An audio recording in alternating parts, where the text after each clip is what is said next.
Hello, I'm Thomas Yi, founder of Bay Fine Strings, and I want to welcome you to the new Meet the Maker series of interviews that I'll be doing with living makers and also some documentaries on other antique and historical makers as well.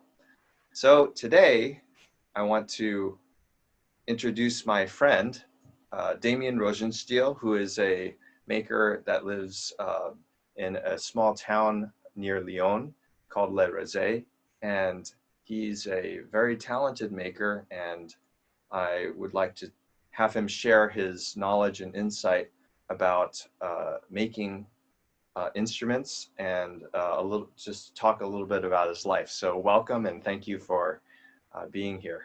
So I wanted to ask you some questions because I know that you have parents that you would grown up with and have been that are also makers, and wanted to find out a bit about your training with studying with your parents and also going to school at the Newark School, and what the differences were like for you.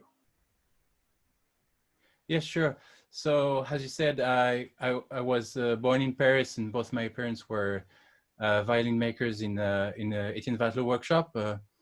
And then I was introduced to violin making when I was 11. I carved my first violin scroll, did a few miniatures, and before I did my first instrument was a cello when I was 17 that was commissioned by one of my cousins.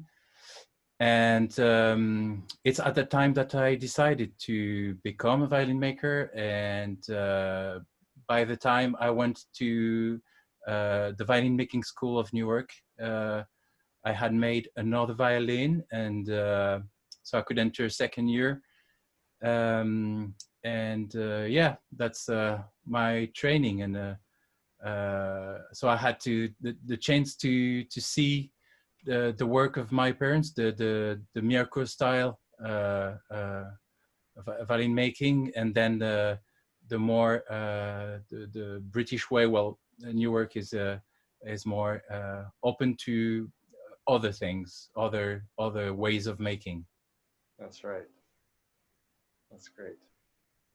And how was your experience at the school there? Did it open your eyes to a lot more ideas, or what were kind of some of the big differences between like the Mirecourt school and like the Yes. Newark school? What I like about Mirecourt is that it trains your hand and the techniques, but in Newark you had the opportunity to try different methods. So that was yes, it's two different kinds of methods, and I think both are great. Oh, I see. And when you have musicians come to you to try your instruments, what do you encourage them to look for in instruments, and or when they're coming to you to try instrument to have them improve their own instruments? So what are some of the things that you kind of tell them to help them find their voice? It's a bit hard to answer because I think you have to have a match between the musician and the instrument. So that's the perfect way, the ideal way, when a musician finds the violin that works for him or her. And yes, so after you've got lots of things you can do, maybe one thing I'll say most regularly is that to check to have a bow that matches the violin, because it's very important to have a matching bow with the violin. In terms of like the construction of the instrument, that's something that you can control for changing the sound and whatnot. Perhaps like arching or the model even. Sometimes makers will choose a Strad model or a Guarneri model or their own personal model. And so I'm kind of curious how you go about in deciding your models of instruments. Yes. Uh, I had a sound in my head that I wanted to make real. So I started with a very broad and large violin. When I did my first model, I started with a violin. I have now a viola and a cello. So it was quite large, and then it was by iteration and from the result I had from the first violin, and then moving forward and trying uh, to reach the sound I dream of, kind of. And What was that particular model? Was it a Strad model or was it something else? no, this model was mostly inspired by Andrea Guarneri and Andrea Amati. And the F-holes, it's most characteristic. It's when you look at them, you can see the F-holes, and the F-holes are definitely inspired by Amati. So, but the rest of it is from every violin maker's violins I've been able to look at. It's a very complex and there's lots of inspiration from everywhere. Mm. And can you tell me a bit about the violin that's here? I know that it's a Stradivarius model, and there was some special collaboration that you had done with a friend that kind of came Yes. about with this special model. So, would you mind telling me a little bit about that? Yes, I'm lucky enough to have a violin maker friends that's working just a few miles away from my house. So, and we met not that long time ago, maybe a year or two ago. And I'm in a period of my work life where I'm in the need of talking to other people to broaden my horizon and think of differently. And so I asked him if he was eager to do something with me, and he said that he would like to make a Strad model. So we said, well, great, we would look in Strad models, and we came up with this model, the Bets, and decided to make both one violin on this model. So we could while we were making it, talk about it, and have our opinions and experience shared. Oh, that's great. It's a really creative way to learn and share. Yeah, you have to try to know, and yeah, it's part of yeah, trying. And here is that instrument. It's a beautiful Betz Strad model instrument, and it has a very nice, smooth, and powerful sound with a brilliant character. So it definitely has that characteristic of the Strad sound.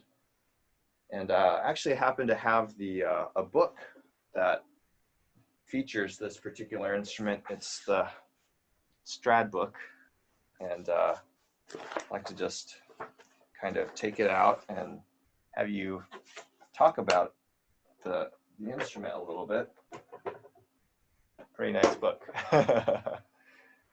And just kind of curious in the look of it. It's very similar in terms of Yes, the the only color. thing I changed from I've got that book as well, and many other documents about this violin, and I changed the angles of the flames on the back of the violin. That's Oh, okay. one very big difference from the original. Otherwise, I try to make as close a copy as possible. Yeah, I can see here up close the grain is quite similar, very tight, compact grain, beautifully done model.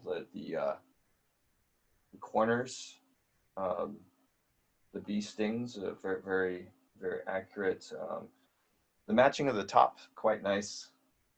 I like that you use very compact grain, which the original has, the Betts of 1704. And I'd like to share a little story that the book has, and it says here, on the rare occasion when one of Stradivari's instruments is discovered in pristine condition, a rash of excitement typically spreads amongst players, collectors, dealers, and luthiers alike. At the same time, however, the thrill is tempered somewhat by the thought of how fragile these handicrafts are, and how several masterpieces have doubtless been lost forever. Charles Reed expressed this feeling perfectly when he described the Betts violin in his famous letter in 1878. Here is a violin, a picture and a miracle all in one, and big diamonds increase in number, but these spoils of time are limited forever now, and indeed can only decrease by shipwreck, accident, and the tooth of time. The Hill brothers cited the Betts as one of the great productions of Stradivari's life, and in fact, the violin has always been highly praised by experts since its discovery around 1825 and 30. So, yeah, you certainly chose a great model. Yes, it's a very well documented model. So it was an easy choice to make a copy. So you have when you don't have the violin on your bench, the original violin, it's as good as you can get. I see.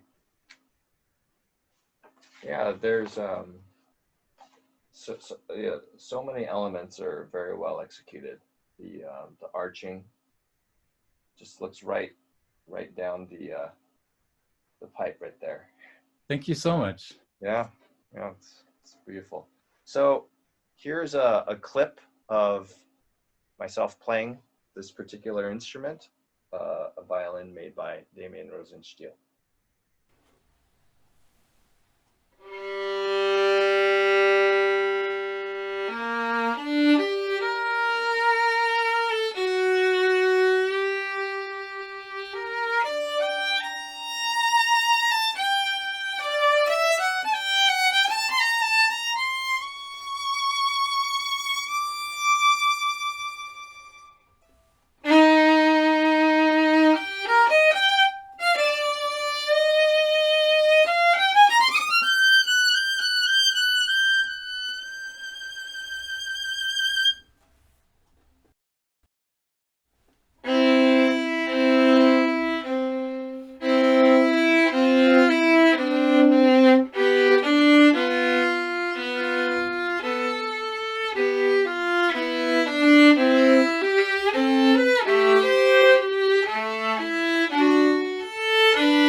Anyways, I hope you liked that clip there, and just want to conclude by saying, Damien, that I've enjoyed my getting to know you and our friendship that goes beyond the violin.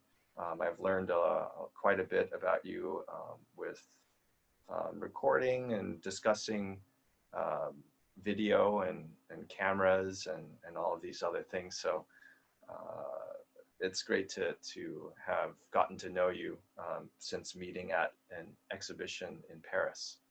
Yeah, thank you. It's the same for me. I really enjoy working with you.